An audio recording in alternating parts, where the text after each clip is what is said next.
When the ladies removed after dinner, Elizabeth ran up to her sister and, seeing her well guarded from cold, attended her into the drawing room, where she was welcomed by her two friends with many professions of pleasure. And Elizabeth had never seen them so agreeable as they were during the hour which passed before the gentleman appeared. Their powers of conversation were considerable.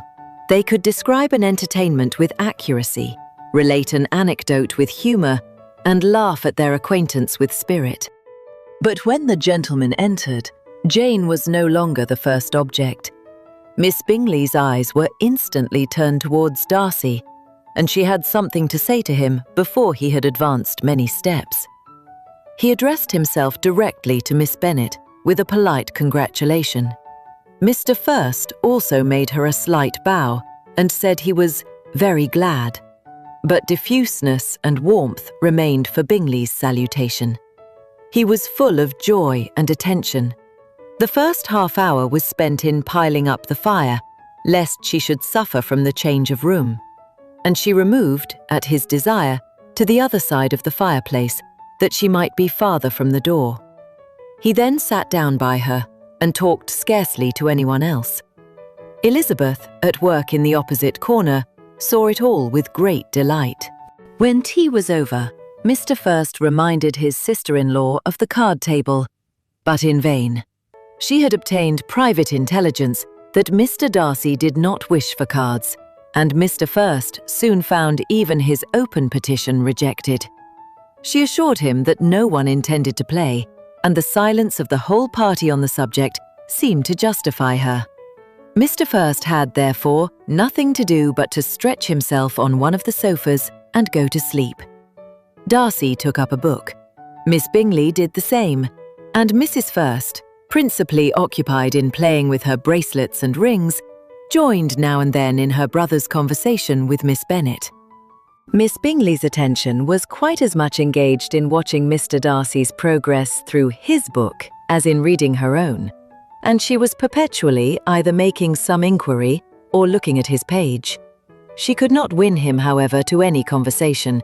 He merely answered her question and read on.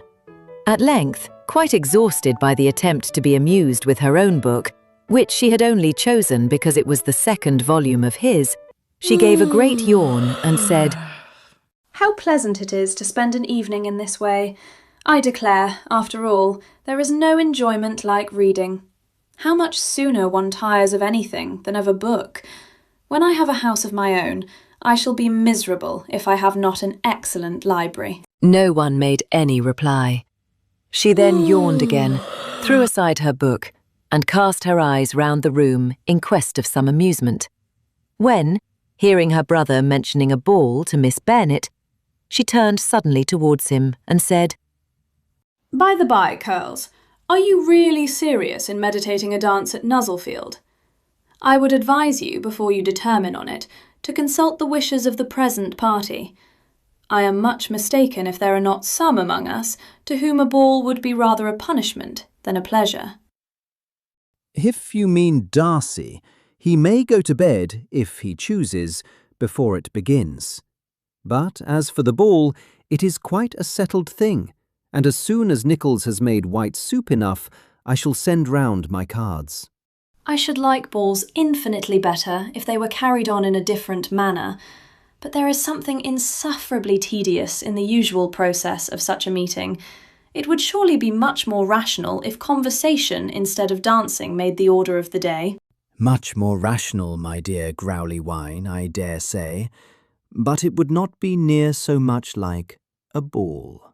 Miss Bingley made no answer, and soon afterwards got up and walked about the room.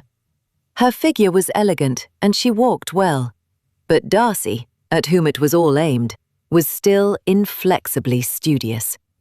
In the desperation of her feelings, she resolved on one effort more, and, turning to Elizabeth, said, "Miss Eliza Bearnet, let me persuade you to follow my example and take a turn about the room. I assure you it is very refreshing after sitting so long in one attitude." Elizabeth was surprised, but agreed to it immediately. Miss Bingley succeeded no less in the real object of her civility. Mr. Darcy looked up. He was as much awake to the novelty of attention in that quarter as Elizabeth herself could be, and unconsciously closed his book. He was directly invited to join their party, but he declined it, observing that he could imagine but two motives for their choosing to walk up and down the room together, with either of which motives his joining them would interfere. What could he mean? She was dying to know what could be his meaning, and asked Elizabeth whether she could at all understand him. Not at all, but depend upon it, he means to be severe on us, and our surest way of disappointing him will be to ask nothing about it. Miss Bingley, however, was incapable of disappointing Mr. Darcy in anything, and persevered, therefore, in requiring an explanation of his two motives. I have not the smallest objection to explaining them. You either choose this method of passing the evening because you are in each other's confidence and have secret affairs to discuss, or because you are conscious that your figures appear to the greatest advantage in walking. If the first, I should be completely in your way, and if the second, I can admire you much better as I sit by the fire. Oh, shocking! I never heard anything so abominable. How shall we punish him for such a speech? Nothing so easy, if you have but the inclination. We can all plague and punish one another. Tease him, laugh at him. Intimate as you are, you must know how it is to be done. But upon my honour, I do not. I do assure you that my intimacy has not yet taught me that. Tease calmness of temper and presence of mind. No, no, I feel he may defy us there. And as to laughter, we will not expose ourselves, if you please, by attempting to laugh without a subject. Mr. Darcy may hug himself.